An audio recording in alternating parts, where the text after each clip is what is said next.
One night, I sentenced my own son to death, not with my hands, with an order. And in that moment, I understood, a throne does not demand loyalty, it demands blood. I am Suleiman, and this is not the story of my glory, it is the story of its price. They call it a harem, as if it were only desire behind closed doors.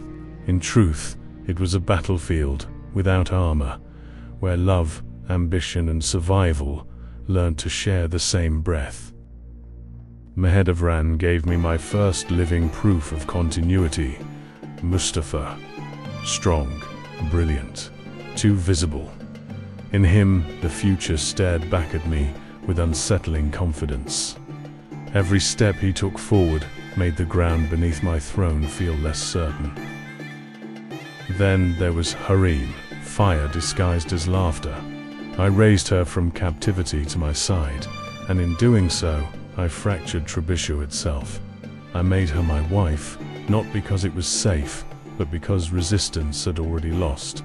With her came devotion, intellect, relentless will, and children, who bound my heart and sharpened my fears.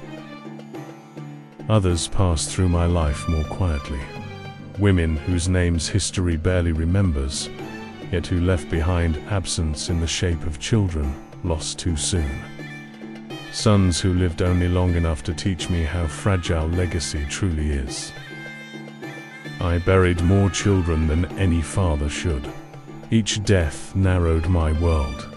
Each survival became a question rather than a comfort. Which son would live?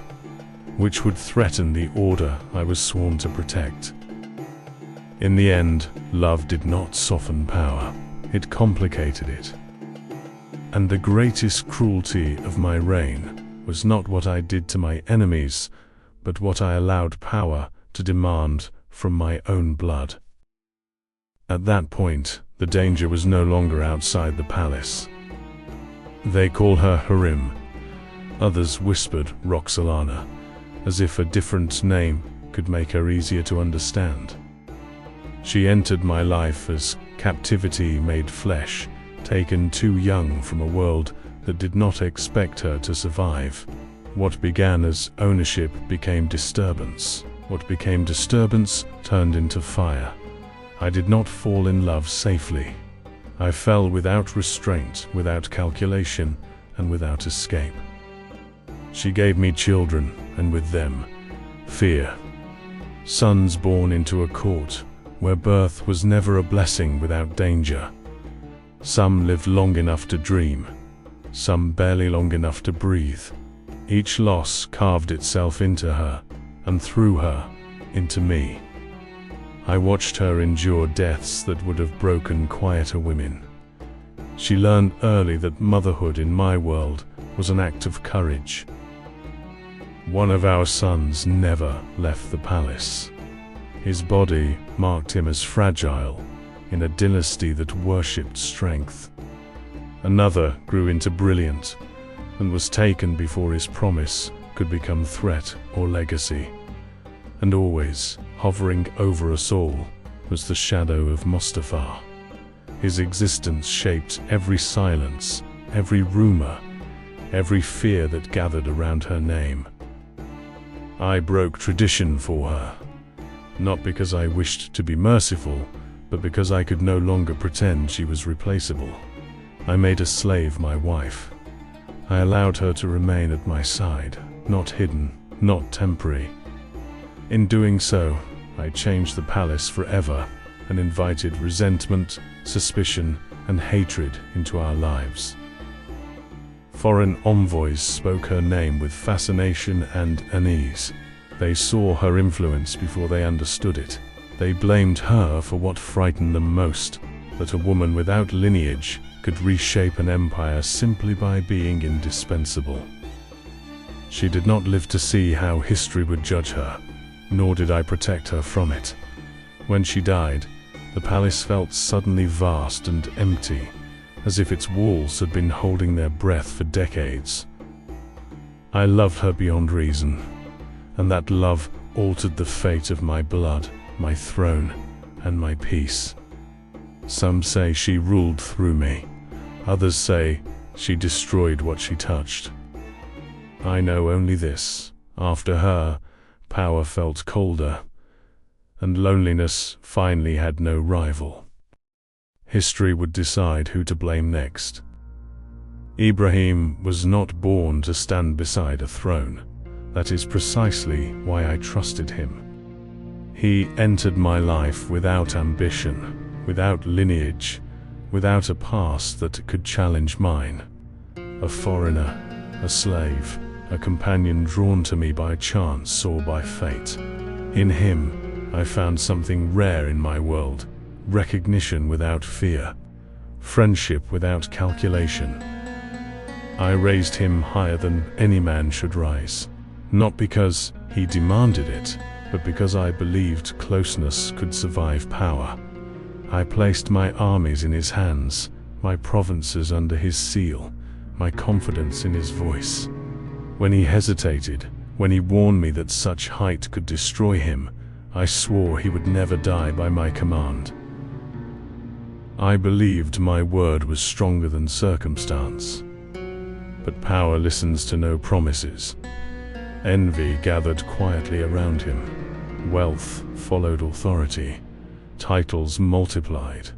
And with them came whispers, accusations shaped by rivals, sharpened by ambition, carried to my ears by men who knew how to poison doubt. One voice mattered more than the rest. A dying man's accusation, a final breath spent naming betrayal. In that moment, loyalty fractured into suspicion. I told myself I was protecting the empire. I told myself trust must never blind a ruler.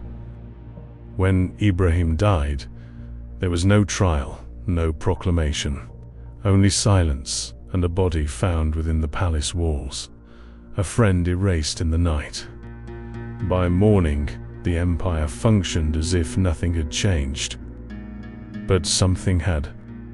I learnt then the cruelest lesson of sovereignty, that no bond survives unchecked power, and that the ruler who creates his brother must one day decide whether to destroy him. I kept the throne. I lost the man who had once known me before it. From that night on, trust became a liability. Mahidevran was not my enemy. She was my reminder. She gave me a son when I was still becoming myself, Mustafa, born of certainty and expectation. In him lived everything the world believed a future ruler should be. And because of that, he was never safe. Neither was his mother. When the palace filled with rivalries, her struggle was not for power, but for survival. She stood against a force she could not match. Harem had my favor, my attention, my trust. Mahidevran had only her son, and that made her dangerous in a way no ambition ever could. After my mother's death, restraint vanished. The harem became louder, sharper, crueler. Violence replaced whispers. When lines were crossed, I chose order over fairness. I sent Mahidevran away with her child, telling myself distance would protect them. It did not. Years later, suspicion gathered around Mustafa like a tightening net. Accusations arrived dressed as loyalty. I listened, I believed.